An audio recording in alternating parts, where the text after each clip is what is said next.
وأما الغلام فكان أبواه مؤمنين فخشينا أن يرهقهما طغيانا وكفرا فأردنا أن يبدلهما ربهما خيرا منه زكاة وأقرب رحما. وأما الجدار فكان لغلامين يتيمين في المدينة وكان تحته كنز لهما وكان أبوهما صالحا فأراد ربك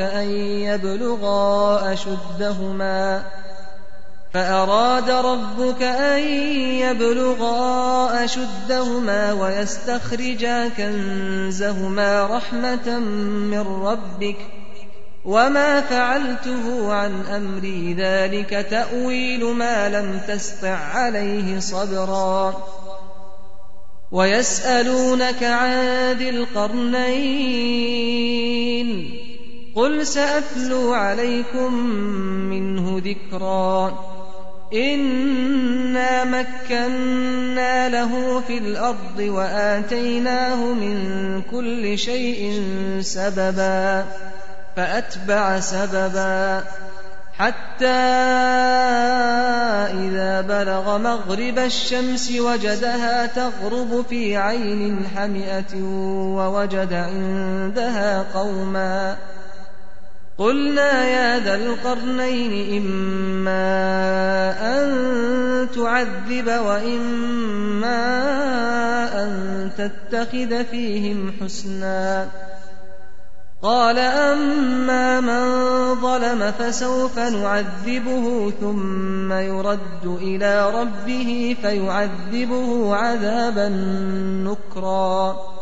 وأما من آمن وعمل صالحا فله جزاء الحسنى وسنقول له من أمرنا يسرا ثم أتبع سببا حتى إذا بلغ مطلع الشمس وجدها تطلع على قوم لم نجعل لهم من دونها سترا كذلك وقد أحطنا بما لديه خبرا.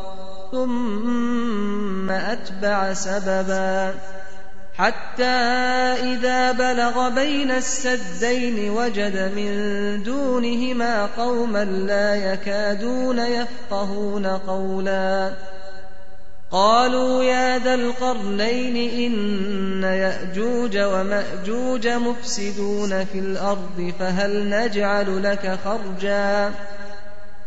نجعل لك خرجا على أن تجعل بيننا وبينهم سدا.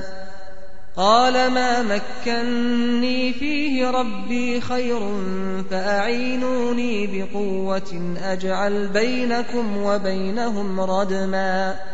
آتوني زبر الحديد حتى إذا ساوى بين الصدفين قال انفخوا حتى إذا جعله نارا قال آتوني أفرغ عليه قطرا فما استطاعوا أن يظهروه وما استطاعوا له نقبا. قال هذا رحمة من ربي فإذا جاء وعد ربي جعله دكاء وكان وعد ربي حقا.